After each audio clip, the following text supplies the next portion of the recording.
বন্ধুরা কেমন আছো সবাই? আশা করি সবাই অনেক ভালো আছো। চলো আজকে আমরা কাঠের পা গল্পটির আরেকটি অংশের ভিডিওতে পড়ে নিই। নাস্তা শেষ হলে আমি আর বাবা গল্প করি, অর্থাৎ সন্ধ্যের নাস্তা শেষ হলে আমি আর বাবা গল্প করি। কত গল্প, কত রকমের গল্প, অর্থাৎ আমাদের কিন্তু কত গল্প, নানা রকমের গল্প আমি আর বাবা করি। যদিও সেগুলো সত্যি ঘটনা, তবু গল্পের সেরা, অর্থাৎ যদিও গল্পের প্রতিটি বিষয় কিন্তু সত্যি ঘটনা, তবুও সেগুলো গল্পের মধ্যে সেরা। 1971-এ আমাদের দেশে যে মুক্তিযুদ্ধ ঘটে, অর্থাৎ 1971 সালে আমাদের দেশে যে মুক্তিযুদ্ধ ঘটে গেছে, তার বিভিন্ন ঘটনা নিয়ে গল্প করেন বাবা, অর্থাৎ মুক্তিযুদ্ধের বিভিন্ন বিষয় নিয়ে কিন্তু আমি আর বাবা গল্প করি। বাবা আমাকে গল্পগুলো শোনান।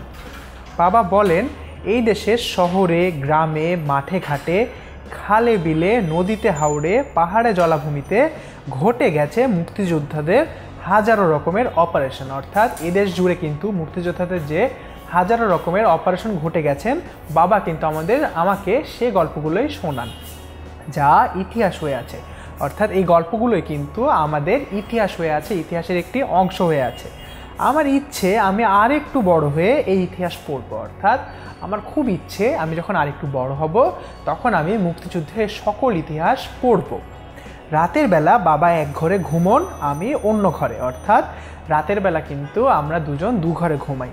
আগে বাবা আর আমি এক ঘরে ঘুমোতাম, অর্থাৎ আগে আমি আর বাবা কিন্তু একই ঘরে ঘুমোতাম, কিন্তু মাধ্যমিক পরীক্ষার আগে আমার ঘর আলাদা করে দিয়েছেন বাবা। অর্থাৎ আমার মাধ্যমিক পরীক্ষার আগে কিন্তু বাবা আমার ঘর আলাদা করে দিলেন। কেন?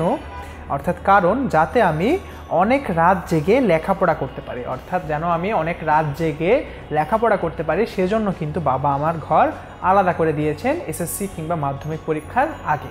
তাহলে বন্ধুরা আমরা কিন্তু আরেকটি অংশ পড়ে নিলাম এখানে। যদি কোনো প্রশ্ন থাকে আমাদেরকে অবশ্যই কমেন্ট সেকশনে জানিয়ে দেবে। ধন্যবাদ বন্ধুরা।